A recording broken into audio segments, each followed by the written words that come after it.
చాలామంది అడుగుతున్నారు, grace marks theory సబ్జెక్టుకి మాత్రమే అప్లై చేస్తూ ఉంటాయి కదా సార్, మరి మ్యాథ్స్ ప్రాబ్లమేటిక్ సబ్జెక్ట్ కదా సార్.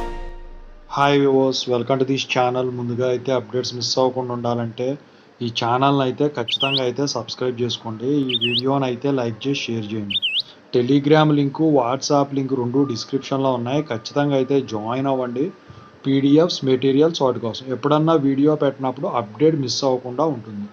సో ఇక ఈ వీడియోలో వెళ్ళే ముందు అయితే ఖచ్చితంగా చూసిన ప్రతి ఒక్కరు ఒక లైక్ చేయండి. సో ఇందులో వచ్చేసరికి చాలామంది స్టూడెంట్స్ అడుగుతూ ఉన్నారు, can we apply JNTH grace marks to mathematics subjects. ఈ సంవత్సరం 2024 పాస్డ్ అవుట్ వాళ్ళు ఉన్నారు, R18 వాళ్ళు. త్వరలో గ్రేస్ మార్క్స్ ఇస్తే మరి ఫస్ట్ ఇయర్లో కానీ సెకండ్ ఇయర్లో కానీ మ్యాథ్స్ సబ్జెక్ట్స్ ఉంటాయి, మ్యాథ్స్ 1, 2, 3, 4 ఇలా ఉంటాయి కదా.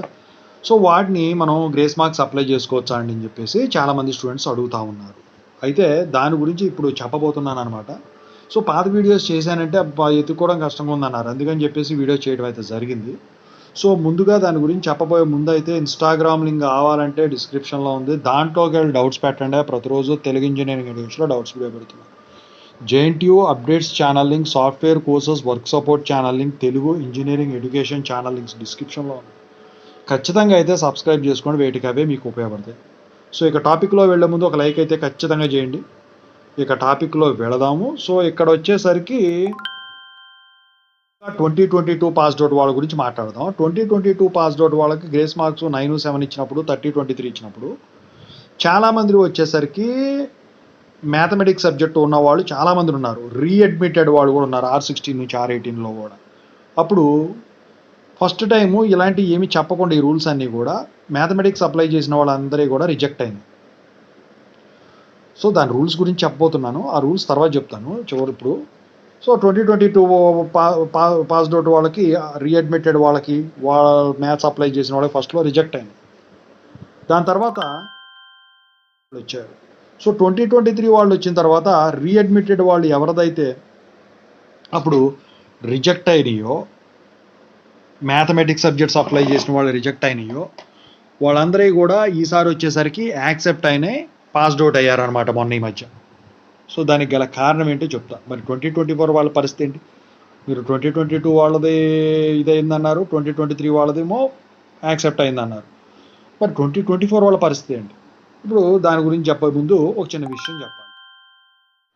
సో ఇక్కడ ఏంటంటే గ్రేస్ మార్క్స్ రూల్ ప్రకారం ఏంటంటే థియరీ సబ్జెక్ట్స్కి అప్లై చేసుకోవచ్చు, ప్రాక్టికల్ సబ్జెక్ట్స్కి అప్లై చేసుకోవద్దు కాదు అని చెప్పారు. సో అయితే ఈ మ్యాథమెటిక్స్ లేకపోతే కొన్ని ప్రాబ్లమేటిక్స్ ఉన్న సబ్జెక్ట్స్ ఇవి వచ్చేసరికి ప్రాబ్లమేటిక్ సబ్జెక్ట్స్ కదా, మరి మనం అప్లై చేయకూడదు కదా అని చెప్పేసి జనాల్లో ఒక ఆలోచన వచ్చింది.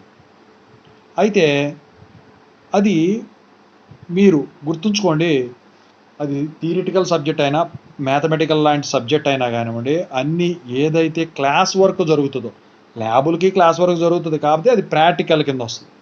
మీ క్లాస్ రూమ్లో క్లాస్ వర్క్ ఏదైతే సబ్జెక్టులు జరుగుతాయో సిలబస్ బుక్లో ఉండే, సో వాటిని థియరీ సబ్జెక్ట్స్ అంటాం. అంటే మ్యాథ్స్ థియరీ సబ్జెక్టే, ఎన్విరాన్మెంటల్ స్టడీస్ థియరీ సబ్జెక్టే, ఇక ఏదైనా కూడా క్లాస్ వర్క్లో జరిగేది ఏది కూడా సి ప్రోగ్రామింగ్ అయినా కూడా థియరీ సబ్జెక్టే. మరి ఆ లెక్కలో చూస్తే ప్రోగ్రామింగ్ కూడా మీరు అప్లై చేసుకోవద్దు కదా థియరీ సబ్జెక్ట్ అంటే. సో ఆ ఉద్దేశంతో వాళ్ళు థియరీ సబ్జెక్ట్స్కి అప్లై చేసుకోవాలి, ప్రాక్టికల్స్కి వాటికి కుదరదు అని చెప్పి వాళ్ళు చెప్పడం జరిగింది, మిడ్స్కి వాటికి కుదరదని. అయితే మ్యాథ్స్ ఉంటుంది కాబట్టి అది ప్రాబ్లమేటిక్ సబ్జెక్ట్ కాబట్టి వీటికి కుదరదు అని చెప్పేసి డౌట్లు మొదలయ్యాయి. దానికి తోడు వీళ్ళు రీఅడ్మిటెడ్ స్టూడెంట్స్ అనమాట. R16 నుంచి R18కి వచ్చిన వాళ్ళు, మ్యాథ్స్ సబ్జెక్ట్ రిజెక్ట్ అయిన వాళ్ళు రీఅడ్మిటెడ్ స్టూడెంట్స్. అంటే ఫస్ట్ 2 ఇయర్స్ R16 కింద చదివి, నెక్స్ట్ 2 ఇయర్స్ R18 కింద చదివారు. అదే మరి రీఅడ్మిటెడ్ కింద ఉన్నప్పుడు సబ్జెక్టులు యాజ్ పర్ అప్పుడు 2022 అప్పుడు అది కుదరలా, యాక్సెప్ట్ చేయాలి. తర్వాత మెల్లమెల్లగా రూల్ తీశారు, ఎందుకంటే అప్పుడు జనం ఎక్కువ ఉన్నారు కాబట్టి ఒకేసారి వచ్చి క్రౌడ్ పెరుగుతారు కాబట్టి ఫస్ట్లో రిజెక్ట్ చేయడం అయితే జరిగిందనమాట. సో దాని ప్రకారం మ్యాథ్స్ సబ్జెక్టు రిజెక్ట్ చేయడం జరిగింది. సో మ్యాథ్స్ కూడా థియరీ సబ్జెక్ట్. ఈ మ్యాథ్స్ సబ్జెక్ట్ ఏదైతే ఉందో 2024 పాస్డ్ అవుట్ వాళ్ళకు మీరు R16 అయినా R18 అయినా రీఅడ్మిటెడ్ అయినా కానివ్వండి, గ్రేస్ మార్క్స్ కనుక మీకు ఇచ్చినట్టయితే మీరు అప్లై చేసుకోవచ్చు నిరభ్యంతరంగా. చాలామంది అడుగుతున్నారు మ్యాథ్స్ సబ్జెక్ట్, ఇప్పుడు చాలామంది అడుగుతున్నారు గ్రేస్ మార్క్స్ థియరీ సబ్జెక్టుకి మాత్రమే అప్లై చేస్తూ ఉంటాయి కదా సార్, మరి మ్యాథ్స్ ప్రాబ్లమేటిక్ సబ్జెక్ట్ కదా సార్, కుదరదంట కదా సార్ అప్లై చేయటం అని. మరి ఇంత ప్రాసెస్ ఉంది దానికి. మరి ఇంత ప్రాసెస్ ఉన్నప్పుడు మీకు ఈ థియరీ సబ్జెక్ట్స్ కింద ఇవి వచ్చినప్పుడు మ్యాథమెటిక్స్ మీరు ఎలా రిజెక్ట్ చేస్తారు? వాళ్ళు చేయరు కదా. సో ఫస్ట్లో ఇదే అనుమానం. అయితే 2024 వాళ్ళకి వచ్చేసరికి మళ్ళీ గ్రేస్ మార్క్స్ రూల్స్ మారుస్తారా అని చెప్పేసి చాలామంది అడుగుతూ ఉన్నారు.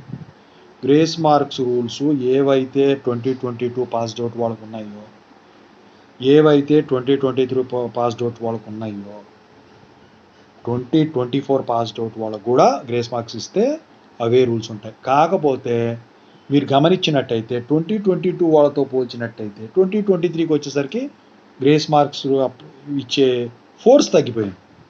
మరి 2023 పోలిస్తే 2024 ఇంకెంత ఫోర్స్ తగ్గాలి? 2024తో కంపేర్ చేస్తే 2025కి ఎంత ఫోర్స్ తగ్గాలి? ఫోర్స్ అని ఎందుకు అంటున్నానంటే అప్పుడు వచ్చేసరికి ఆన్లైన్ క్లాసులు జరిగినాయి, లాక్డౌన్ ఎఫెక్ట్ అప్పుడప్పుడే మెల్లగా పోయింది, అందుకే 2022 అప్పుడు ఫోర్స్ ఎక్కువ ఉంది. ఇక ఒక్కో సంవత్సరం గడిచిన తర్వాత 2023కి వచ్చేసరికి ఫోర్స్ కొంచెం తగ్గింది, కొంచెం కాదులే చాలా వరకు తగ్గిపోయింది. అసలు 2024కి వచ్చేప్పటికి అసలు ఏ తప్ప అంతా లేదు, దాని గురించి ఆ టాపిక్కే లేదు. మరి ఇప్పుడు ఫోర్స్ తగ్గినట్టుగా నెక్స్ట్ ఇయర్కి వచ్చేప్పటికి అసలు ఫోర్సే ఉండదు. ఇక వీళ్ళు ఏదైనా ఇచ్చి అప్లై చేసుకోమని చెప్పినట్టయితే అది ఇక R18 మొత్తానికి ఒకటే పందా ఉంటుంది కాబట్టి ఇలా ఆ పద్ధతి ప్రకారం ఇచ్చినట్టే లెక్క. ఇక చాలామందిలో ఉన్న అనుమానం ఈ స్పెషల్ సప్లీ ఎగ్జామ్స్ ఏమైనా పెడతారా అని చెప్పేసి. సో దాని గురించి సపరేట్ మాట్లాడుకున్నాము, మాట్లాడాల్సింది చాలా ఉంది. సో ఇక ఇందుట్లో వచ్చేసరికి ఏంటంటే వాళ్ళు మ్యాథ్స్ సబ్జెక్టుకే అప్లై చేసుకోవడానికి ఎక్కువ మంది ఉన్నారు. ఎందుకంటే మ్యాథ్స్ 4 పార్ట్లో 3 పార్ట్లో ఉన్నాయి కాబట్టి చాలామంది ఇది అవ్వటం అయితే జరిగింది. ఓకేనా. సో ఇక మీకు రీఅడ్మిటెడ్ వాళ్ళైనా కావచ్చండి, R18 వాళ్ళైనా కావచ్చండి, లేకపోతే ఇంకే రెగ్యులేషన్ వాళ్ళైనా కావచ్చండి. సో మొత్తం వచ్చేసరికి ఇదే అవుతా ఉన్నది. సో ఇక మీరు అప్లై చేసుకోవచ్చా అంటే మీ కాలేజీ నుంచి అయితే, మీ యూనివర్సిటీ నుంచి అయితే ఖచ్చితంగా అయితే ఒక అఫీషియల్ నోటిఫికేషన్ అయితే రావాల్సి ఉంటుంది. సో అఫీషియల్ నోటిఫికేషన్ వచ్చిన తర్వాత ఖచ్చితంగా అయితే మీరు అప్లై చేసుకోవడానికి అయితే ఛాన్స్ ఉంటుంది. నేను చెప్పాను దానికి సంబంధించిన అప్డేట్ అనేది గ్రేస్ మార్క్స్ అప్డేట్ అని ఒకటి ఇచ్చాను, ఐకార్డ్లో కనిపిస్తుంటుంది, లేదా ఛానల్లో ఉంటుంది, చూసుకోండి. ఖచ్చితంగా అయితే మీకు అన్ని రకాలుగా ఉపయోగపడుతుందని చెప్పేసి నేనైతే భావిస్తాను. ఈ వీడియోకి ఒక లైక్ వేసుకోండి, ఈ వీడియోని షేర్ చేయండి, ఈ ఛానల్ అయితే ఖచ్చితంగా అయితే సబ్స్క్రైబ్ చేసుకోండి. ఏదైనా ఇంకా అప్డేట్ తెలిసినట్టయితే మీకు ఖచ్చితంగా ఇస్తాను. I wish all the best. Thank you.